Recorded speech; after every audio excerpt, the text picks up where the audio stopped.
Hello everyone, welcome to lecture 13 of this course. In the previous lecture, we discussed type lambda terms and type languages. Today we are going to discuss a simple type theory. Today we will discuss a type assignment theory and the system TA-lambda. The following definitions and the type assignment theory are taken from chapter 2 of Hindley's book, Basic Simple Type Theory. So, definition of types. So, we assume that we have an infinite sequence of type variables that is given to us. A type variable is a type. So, we have seen what is a type variable. So, a type variable is a type, we call it an atom or an atomic type. And if sigma and tau are types, then sigma arrow tau is a type. This is called a composite type. Type variables we are going to denote with lowercase a, b, c in this way. So, the examples would be a arrow a, then a arrow a arrow a arrow a. So, that means you can substitute tau with a arrow a and sigma with a arrow a. So, you are going to get a arrow a arrow a. So, likewise a arrow b and so on. Recall that in the previous lecture we discussed different type languages, namely L1, L2 and L3. So, what we are doing now, that is exactly the language L2.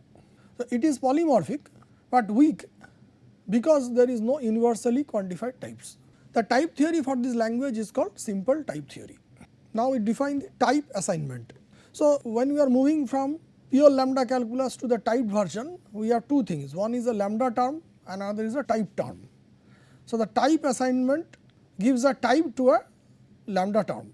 So, type assignment is any expression. So, we written as m colon tau, where m is a lambda term and tau is a type. M is called its subject and tau its predicate. So, this notation m colon tau means m has type tau, or we can say assign to m the type tau. So, this is a term variable and this is a type variable. So, it is x colon a. So, that is one type assignment. We can have x colon a arrow a, we can have x colon a arrow a arrow a arrow a, and we can have x colon a arrow b. So, these are the all examples of type assignment. Now, type context. Type context gamma is any finite, perhaps empty set of type assignments. So, it is written like this. So, in a set, so now the elements would be x1 is assigned row 1, xn assigned row n. So, you have n term variables and n types, row 1, row 2, row n are types. So, the condition here is, the constant that we have in this set is that no xi has more than one assignment. That means, we cannot have x1 is row 1, again x1 is row 1 prime, that is not allowed. If that be the case, that means we have a set where the each term variable will appear only once, then such a set is called consistent. And the subjects of gamma, that means the context, the subjects of the context, they are the set of term variables. So, the term type context in the literature, it is also called environment. So, environment or type context, whichever way we write, they are the same thing. So, consider these examples. So, we have gamma as there are two term variables x and y, x colon a and y colon b. So, this is a consistent set, because x and y both occur only once. In the next one, we have x colon a, y colon b and x colon a arrow a. Now, x is appearing twice and they are different things, x colon a and a arrow a. So, it is not consistent. This assignment is not consistent. So, now what we are going to work with? We are going to work with two types of things. One will be term variables, that is the variables in the lambda term. Type variables, that is language that we are going to provide, through which we have, in that language we are going to have type variables. So, we write a b. So, the result of removing from gamma an assignment with term variable x, suppose we are removing one assignment x colon something, then denote it by gamma minus x. This is, we are going to denote it by gamma minus x. And if x is not part of gamma, that means x is not in the subjects of gamma. So, we define gamma minus x to be equal to gamma. Next, we define when is gamma, if gamma 1 is a context, gamma 2 is another context, we say gamma 1 is consistent with gamma 2, if and only if gamma 1 union gamma 2 is consistent. So that means gamma 1 has some set of variables, it is a set of term variables x1, xn, and gamma 2 has another set of variables, it may be y1, ym. So they are all distinct, then there will be no problem. Now suppose in this we have say xi, and xi is sigma, and here we have again xi, this is sigma prime, they are different, then they will these things will, that means there are two occurrences of xi in this union, so that will not make it consistent. So if that means sigma is equal to say sigma or they are equivalent, then this will be again consistent. So this is we are going to use it when we are going to develop the theory of inference rules, we are going to define, there we are going to use this. Now next definition is a TA-lambda formula. Now given any for any context gamma, a lambda term m and a type tau, this triple gamma m tau is called a TA-lambda formula, and it is written as gamma maps to m colon tau. In this formula m is called the subject and tau the predicate. Note that in gamma also we had term variables and they are called subjects, but when we are talking about this formula we will refer to m as the subject. Next we need some notation. So instead of writing in the set format x colon tau in a set, we will omit these braces and we will just write x colon sigma. Likewise if you have the set union, so set union we are going to replace with a comma and we write gamma, simply gamma comma x colon sigma. Next we need to know, before we proceed to designing the system that has inference rules. So we have a deduction rule, or that rule is written in this format, premise 1, premise 2, so on up to premise k, and it is a conclusion. So this we have discussed informally, that this should be read as if all the premises are true, then the conclusion is also true. So a rule of deduction is a valid logical argument from where a conclusion is necessarily true if all its premises are true. So the deduction rules are typically, they are collection of statements, they are premises and a single statement. So here you have multiple premises but only one single statement, that is called the conclusion, that preserves the truth. So it is a truth preserving. So if these are true, then the conclusion is true, meaning they are employed to logically infer consequences from other statements. So we know this example, this is well known example, is the modus ponens, the Latin for the mode that affirms. Okay, now we consider the system TA-lambda. So we give the definition of this system TA-lambda as the TA-lambda has an infinite set of axioms and two deduction rules. So they are called arrow elimination, we write it arrow E, E means elimination, and arrow introduction, that is arrow I. That means we have seen in that when we are talking about composite types, so composite type is of the form sigma arrow tau. So this arrow, so when we are going to apply a function, then this arrow will be eliminated, and when we are doing abstraction, so then this arrow will be introduced. This is what is the meaning of arrow elimination and arrow introduction. Then these are the two types of terms that we are going to get. One is abstraction, that means we are introducing an arrow, and when we are doing application, this arrow is eliminated. So that is why we need two such rules. Now the axioms, we start with the axioms for TA-lambda. For every term variable x and every type tau, TA-lambda has an axiom x colon tau maps to x colon tau. So that means if there are, say we start with type variable, so x, this will be one axiom. Suppose in my system I have two variables, two type variables b, so this will be 2. Now I may have another term variable y may have, so I can have y is another term variable, so I can have y is c, another could be, so this is, it could be z.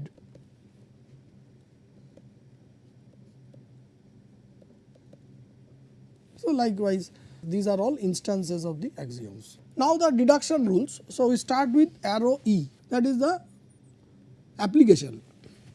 So this says that if in the context gamma 1 term p has a type sigma arrow tau, and in the context gamma 2 Q has type sigma, then in the context gamma 1 union gamma 2 PQ, that means application PQ, we will have type sigma. That means this arrow is eliminated. Now the condition is that gamma 1 union gamma 2 is consistent. That is what we said in the definition, gamma 1 union gamma 2 is consistent if and only if gamma 1 is consistent with gamma 2. That means that in this set the term variables that we are going to get here, no xi should appear twice, or xi from gamma 1 and xi from gamma 2, if one is sigma and another is sigma prime, they should be equivalent.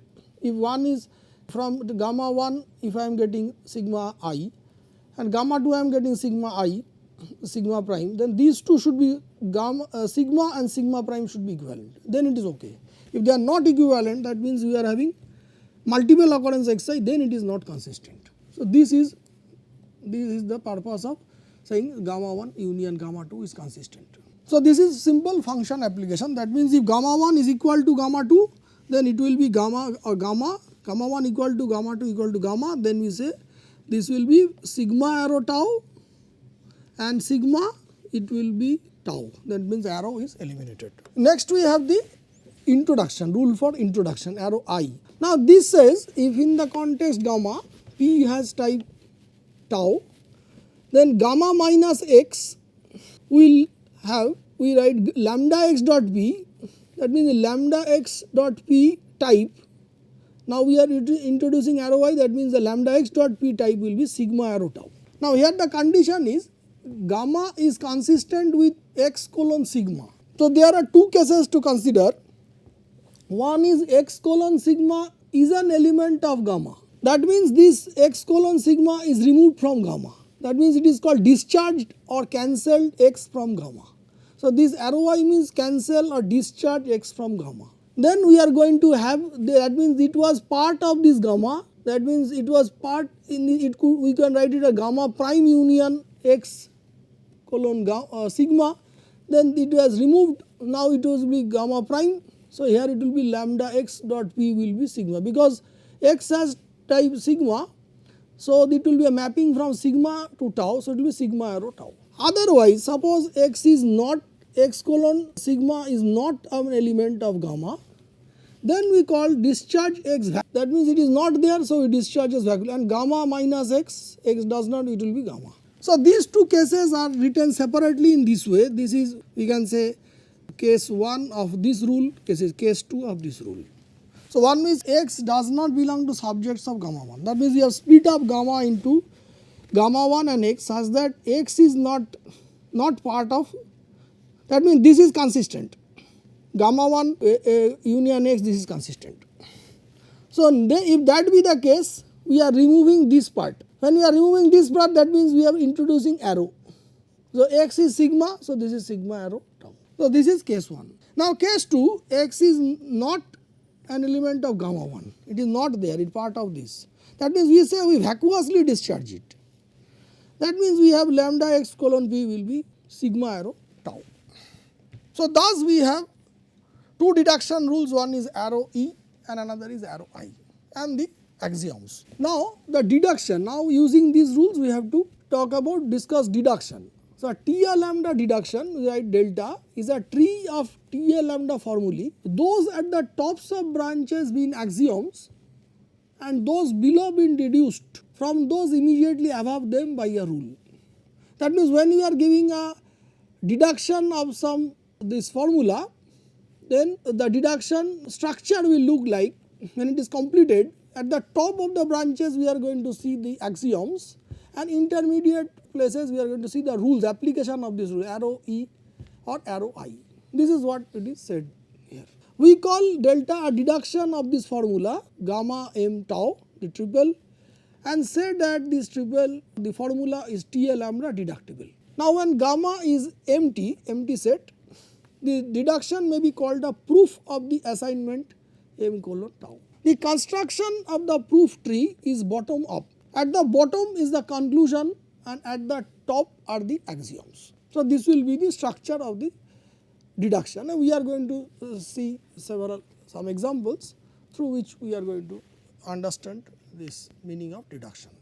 So, now we are going to see some examples and we will understand how deduction is done in the system TA-lambda. So, the first example is so when you say give a deduction of this maps to ID maps to this is the same as saying prove that ID has type this. Either way we can write.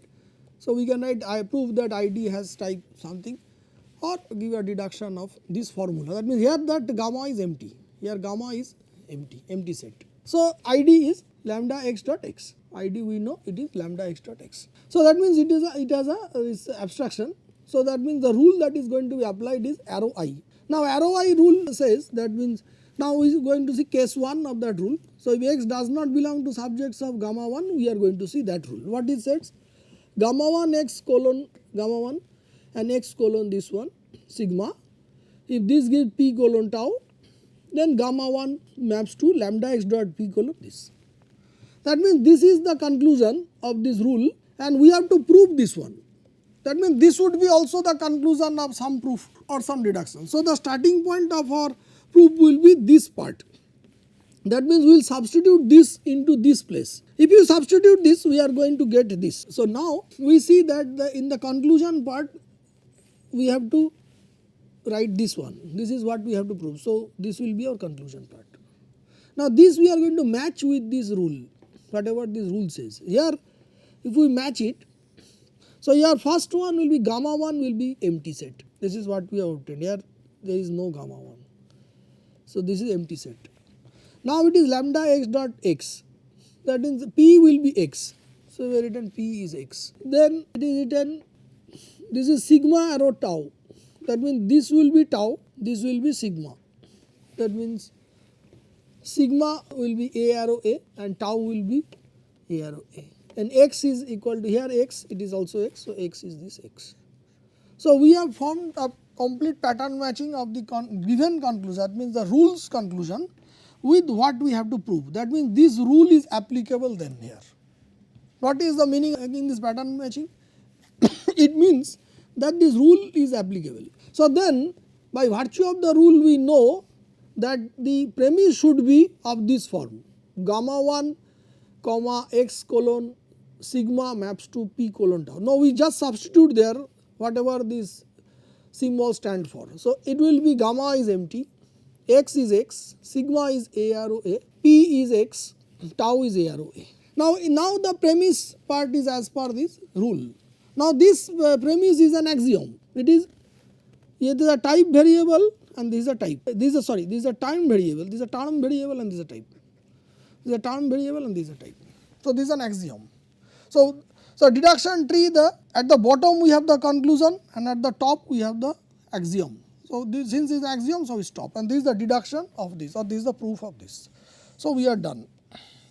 So, this is we can say this is a one step, or if you count this times it contains 2 lines. So, this is 2 lines. So, this is the proof of our ID has type a arrow. So, now we move on to the second example.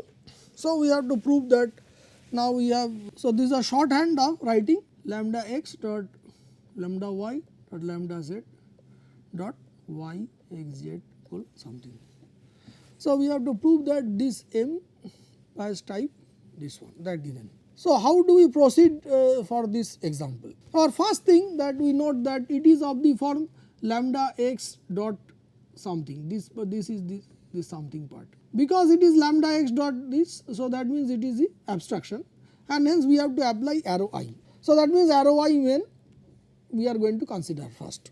So, that means this we are going to write in the conclusion. This will be the as before in the last example we will work in that way. We are going to match this. So, here gamma 1 is empty. So, that means when lambda x dot x, that means the premise should be of this form. Premise should be excluding lambda x. So, it will be lambda y z dot this, and it should be this part sigma arrow tau, because this sigma is introduced by x. So, this is my tau, this is tau, this is sigma. So, this is sigma and this is the x term variable. So, if x has type sigma, then this rule says we will lambda x dot something. So, this is lambda x dot something, this is already there, this part is the p part, this is the p, this is the p part. So, lambda x dot p we will have type sigma arrow tau. So, this part we have obtained for lambda x. Now, when we come to this point A, this premise, now you see again it has an occurrence of lambda y dot z dot this part. Now, again then we have to work apply that arrow in this point again. So, we will do this part again. Now, we have to apply arrowman at this point. If we do apply arrowman to this, that means this means now this is of the form lambda y dot something, and that is lambda z dot this part. That means this is my p, this is the tau, this is the sigma, and this is the variable x, this will be y. That means here if I write this way, then using that arrow I main, if I do arrow I main, that means there the premise would be y is consumed. So, y colon b arrow c lambda z dot y x z, this is of type a arrow c. If this be the case, then if we apply arrow I, this y is going to come here, this will be removed here, and we are going to get sigma arrow tau. Now, we are going to get this. So, this is, let us call this b. Now, again it is lambda z dot something, lambda part is still there, this is a something part. Now, lambda is, if this be the case, again I have to apply arrow I.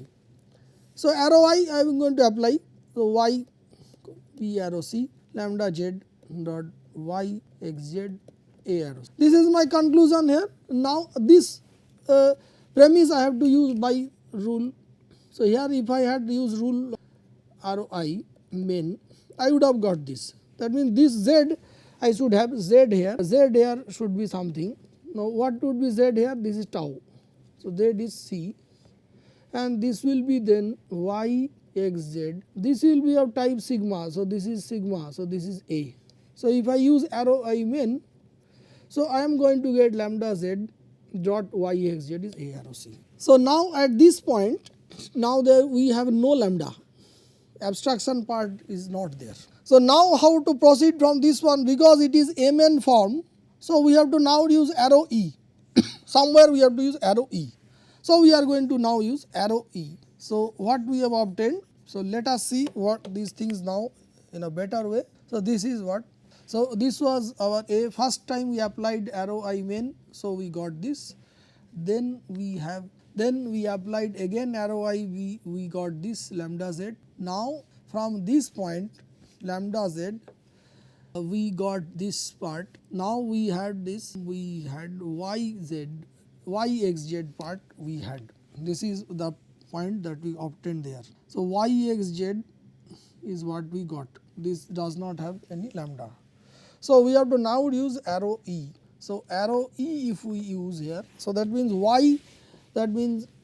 y should be of some type and x z of some. If that be the case, then we are going to get y x z will be this. Now, what is y? Y is b arrow c, and x z type is, that means x z type should be b, but x z we have not proved yet. That means we have to first complete the proof of x z. Unless we complete this part of the proof, we cannot do this. That means x z again it is an mn form. So, we have to apply x z here. So, we have to apply x z here. X z we have to apply x z. So, we will do the proof of x z. So, we know x we have a arrow b and z is a. So, x z arrow e says x colon a, x z will be of type a goes. So, this is going to get b. So, we have to also see the whether it satisfies the consistency condition. That means, this is gamma 1, this is gamma 2, they are different variables. So, consistency condition is satisfied. So, this x z has b we have obtained. Now, x z b we have obtained, this is x z b. So, we have here all this context we have to write, this context x and z, this context. So, x z b we have obtained. So, now y we know b arrow c, that means this is b, this is b. So, we have got y z, y here should be b. So, this is what we have got here. So, now we can see that at the top of this deduction all the premises that we have, they are of axioms. So, hence we have completed the proof. So, let us put these things together and see how it will look. So, here we have the complete deduction tree. So, you see we started from this point, we have applied arrow I main. So, we got this part, that means first lambda we did. So, we got x, then arrow I, we got this. Now, again we did a y. So, y we got from this, that means this will be our, so y using this we have got lambda y. Now, again arrow I main, because now again lambda z, so z is there, so we have got this part. So, you see this part, if when this was there we got x and y as it is, again when y removed we got x, again y x removed we got, so now it is empty set. Now, this is application part. So, here y x z, that means x z I have to first do. So, here we did this part, this is the proof here. So, x is this and y z is a, so x z is b. So, here we know x is a arrow b, y is, so here onto this we applied arrow e. So, we got x z is b, and now this part and combined with this we get arrow e we are doing. So, b and b arrow c they matches, so c we are going to get, and hence this is the deduction tree of TA-lambda. Now, we observe if you count the lines, this is 1, this is 2, then the 3, 4, 5, 6, and we have how many occurrences of variables here, 1, 2, 3, 4, 5, 6. So, if there are 6 variables 6 occurrences, then this length if you count this way we are going to get n. So, if we have in general, if there are n occurrences of variable, the steps if we count this way it will be of length n. Now, let us see the another deduction example. So, where our term is lambda x dot xx, and xx is a self application, we know that xx is a self non terminating deduction. So, assume that it has a type and it is some sigma arrow tau form, and we have to give a deduction of this term. So, how are we going to proceed? So, because it is lambda x dot xx, so that means our arrow I has to be applied.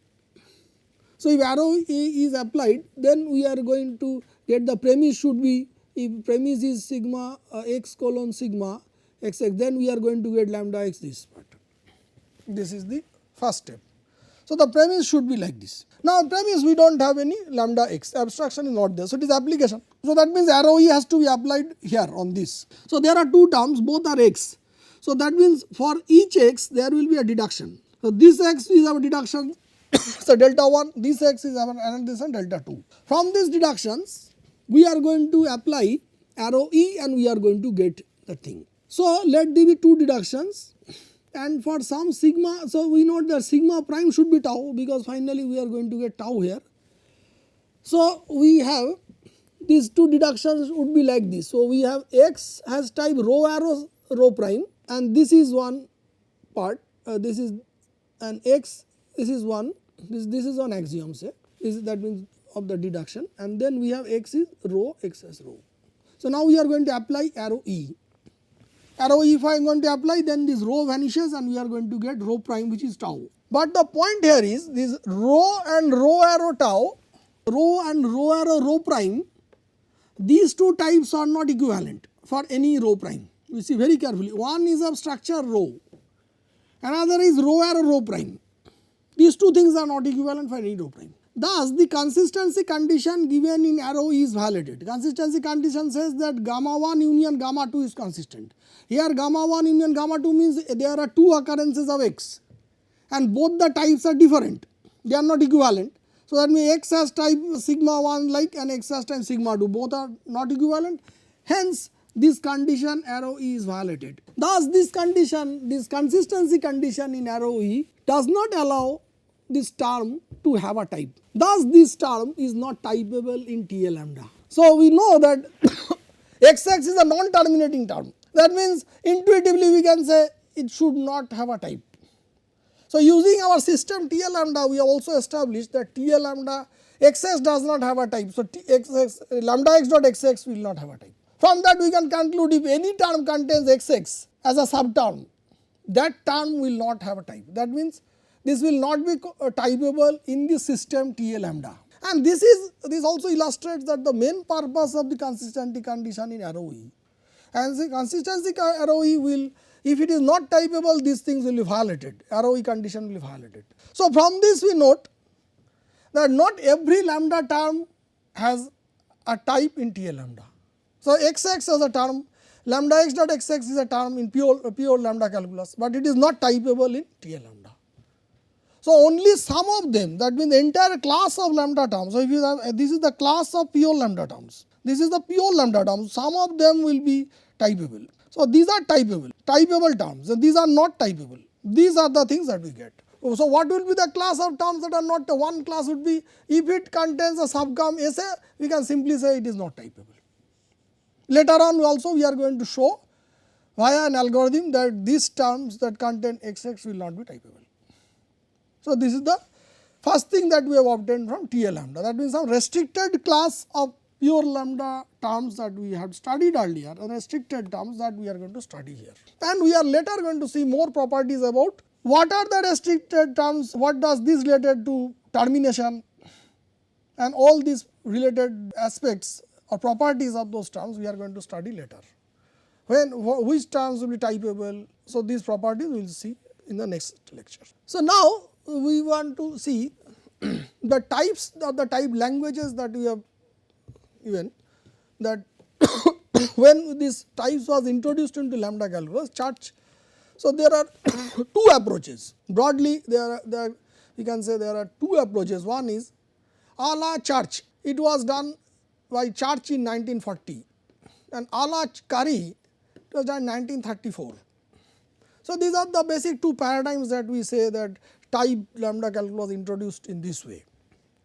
So in chart style, for example, if we consider this term lambda x dot xx, so in chart style a term is restricted by giving each term a unique type. So for example, if we have an application like PQ, this is defined if P has type sigma arrow tau and Q has type sigma. It will be defined only if this be the case. Likewise, a variable has a unique type.